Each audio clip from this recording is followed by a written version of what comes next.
Good afternoon and good evening, small capitans. Just this week, the Bureau of Labor Statistics put out CPI data, which came in at 7%. The yield curve has stopped moving up on the long end, and we're all left asking, is this permanent or is it transitory? Okay, whether you're an investor or you have a mortgage and you're trying to figure out whether you should be in a variable mortgage or a fixed mortgage, or you just love macroeconomics, my goal in this video is to give you those key data points and things to think about in trying to determine this whole inflation debate and whether or not we think it's going to be long lasting.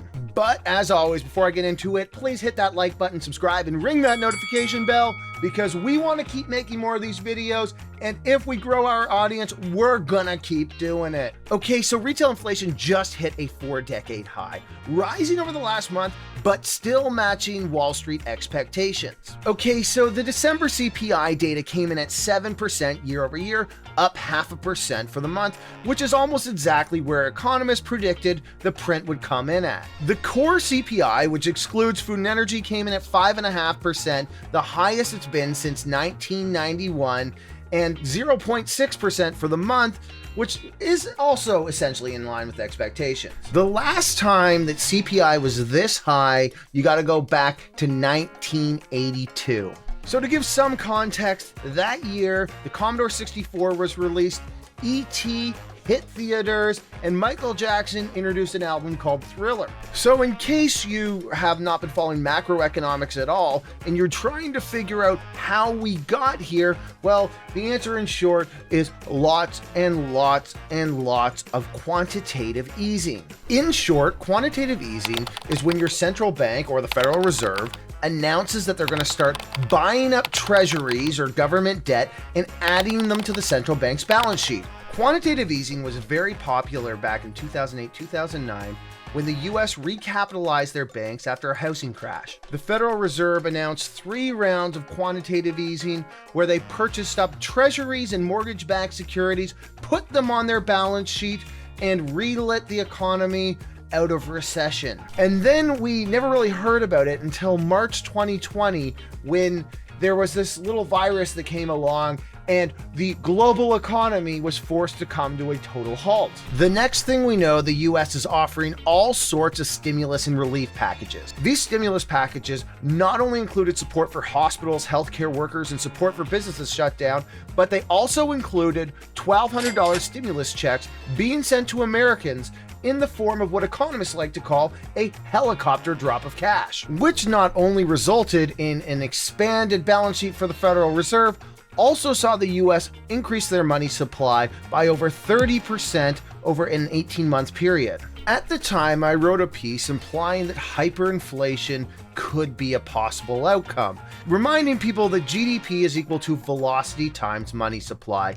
Knowing that the economy was going to get shut down, we would see a decrease in velocity, which meant that in order to maintain GDP, we would have to jack the money supply. And up until recently, the Fed kept telling us that all of this money printing would result in transitory inflation. In other words, temporary, short-lived inflation that would eventually come down to normal levels. So today's CPI print has us all scratching our head and saying, well, is it in line with what we thought? Are we looking at transitory inflation, or is this going to be sustained? Okay, so let's break this down by component. Over the last 12 months, the largest driver for inflation has been energy, more specifically gasoline, which has climbed 49.6% year over year. The comparable period for 2020, however, saw negative oil, which inherently means that the cost of gasoline was at rock bottom prices for much of the year. The return to the norm was bound to occur as a result, meaning that yes, it would be transitory. Gasoline is already showing signs of cracking with the December recording of negative 0.5% for the category. Oil has been somewhat range-bound since November, implying that this category may remain flat for a while as a result. Another large driver is used cars and trucks, which climbed 37.3% on an annual basis. The month of December again contributed 3.5% to the monthly data, implying it's not over yet for price increases. Prices here have been driven by supply chain issues, which logically should be transitory. Semiconductors have notoriously been unavailable due in part to the crypto boom, meaning that new vehicles simply can't be fully manufactured, driving demand for vehicles into the used segment. While the shortage is not over yet, there are signs of issues easing. GM in December indicated it was resuming normal production schedules due to issues beginning to clear, and that by 2023 the issue should be largely resolved. This, of course, will result in the price of used cars coming down as new vehicles return to the market and many of those already produced but not completed vehicles receive their chips. While these two areas were major drivers for overall inflation, I think it's safe to assume that they're not going to be bringing in the same prints or anywhere near those prints over the coming years. Perhaps the most concerning area of the inflation data was the price of food, which increased 0.5% on a month-over-month basis, but that was the smallest increase we've seen since September. The largest subcategory here was fruits and veggies, which were up 0.9%, with fruits specifically climbing 1.8%.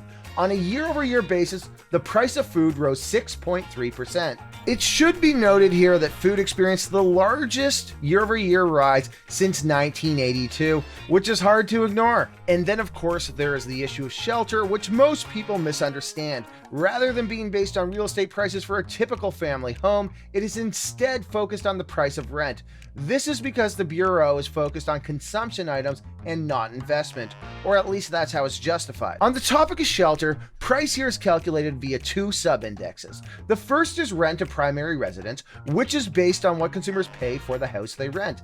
The second is owner's equivalent rent of primary residence, which is calculated by asking consumers the question, if someone were to rent your home today, how much do you think it would rent for monthly, unfurnished, and without utilities? The implication here, of course, is that the figure is very easily overestimated, as people tend to think what they have is more valuable than it really is. Yet the owner's equivalent rent of primary residence has a relative importance rating more than 3 times higher than the rent of primary residence. On an annual basis, the cost of shelter was reportedly up 4.1%.